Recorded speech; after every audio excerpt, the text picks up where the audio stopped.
के state Boeing के नाम से हम लोग बिहार में जानते हैं। ये जो नलकूप बा ये चालू बा ना बंद बा ना चले ना चले कितना दिन से? कम से कम 2-2.5-3 साल। नमस्कार, मैं इस समय एएस एक्सप्रेस से असलम मौजूद हूँ और इस समय ऐसे चीज के बारे में आपको बताना जा रहा हूँ जो अब साफ साफ ये देखा जा सकता है कि ये स्टेट बोइंग के नाम से हम लोग बिहार में जानते हैं। और जैसा कि आपको बताना चाहेंगे कि ये आजकल जो फिलहाल किसानों का जो कमर टूट चुका है महंगाई के मार को लेकर, किसान जितना फसल में लागत लगा पाते हैं शायद उसका उनको एक हिस्सा भी नहीं निकल पाता है।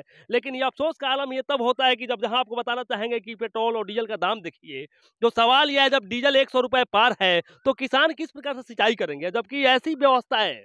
यह हमको लगता है कि आपके 90 के दशक में ये स्टेट बोरिंग का यहाँ पर ये स्थापना किया गया होगा, लेकिन यहाँ से पानी नहीं निकल पाता है। तो सवाल यह है जब ये पानी नहीं मिलता है तो फिर ये किसान सिंचाई कैसे करेंगे? तो मेरा सीधा आपको बताना चाहेंगे, पहले ये जो था नलकूप विभाग के अंतर्गत आता था, लेकिन अभी वर्तमान में ये लघु सिंचाई विभाग के अंतर्गत आता है। तो इनके कर्मचारी और ये सरकार के तमाम तंत्र लोग कहाँ बैठे हैं? ये सवाल तो सिर्फ कहते हैं कि नहीं हम किसानों के लिए तमाम सुविधा देने के लिए तैयार हैं।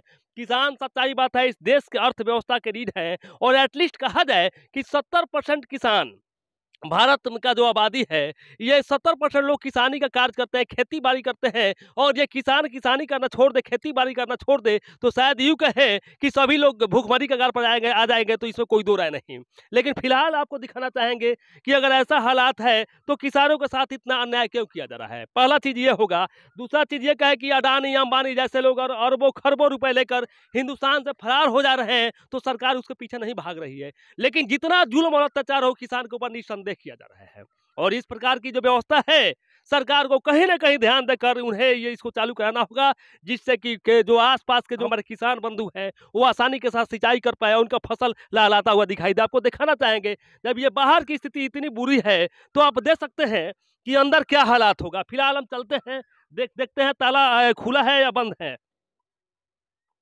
आपको दिखाना चाहेंगे ये देखिए, और ये तो ताला है लौका है, मतलब कि ये लगने से ये साफ साफ लग रहा है कि यहाँ पर कई सालों से ये बंद पड़ा हुआ है। ये जब बंद पड़ा हुआ तो बताइए फिर किसान का हालात बद से बदतर है। इसके पीछे जिम्मेवार कौन है? मैं आपको बताना चाहूंगा सरकार को कहीं ना कहीं मजबूती के साथ ध्यान देना होगा, अन्यथा आने वाला दिन किसानों का और कमर टूटता हुआ चला जाएगा। जैसा कि यार श्रीलंका में देखिए वहाँ पे पेट्रोल डीजल के हालात कितने बद से बदतर है। तो सरकार को कहीं ना कहीं श्रीलंका से सबक लेना ही होगा। अगर सरकार सबक नहीं लेती है तो बेशक और स्थिति बद से बदतर होगा। जैसे आपको ये बताना चाहेंगे कि हम जहाँ हैं ये कस्बाई क्षेत्र है और ये गेहूं का फसल दिखाया जाए और बगल में ईख का भी फसल है। आपको ये भी दिखाना चाहेंगे तो ईख में पटवन करने के लिए, और उसके आगे आपको बताना चाहेंगे वहां पे आप देखिए मक्का का भी खेत है, दिखाया जाए कैमरामैन।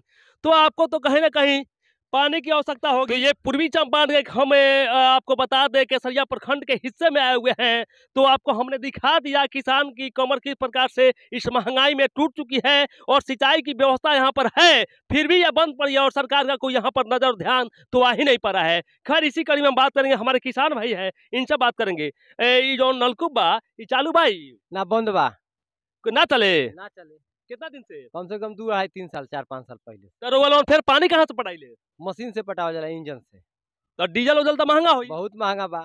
और ये चालू हो जाए तो चालू हो जाए तो बहुत सुविधा हो आदमी के लिए। तो ये है आप मेरे किसान बंधु, देखिए अपना पीड़ा बयां कर रहे हैं किस प्रकार से। तो निस्संदेह सरकार को कहीं ना कहीं ये जो सरकार की भ्रष्ट व्यवस्था है उसको सुधार कर चालू करना होगा, जो किसानों को बोलती है तमाम सुविधा देते हैं। तो आप तमाम लोग देख रहे हैं। धन्यवाद।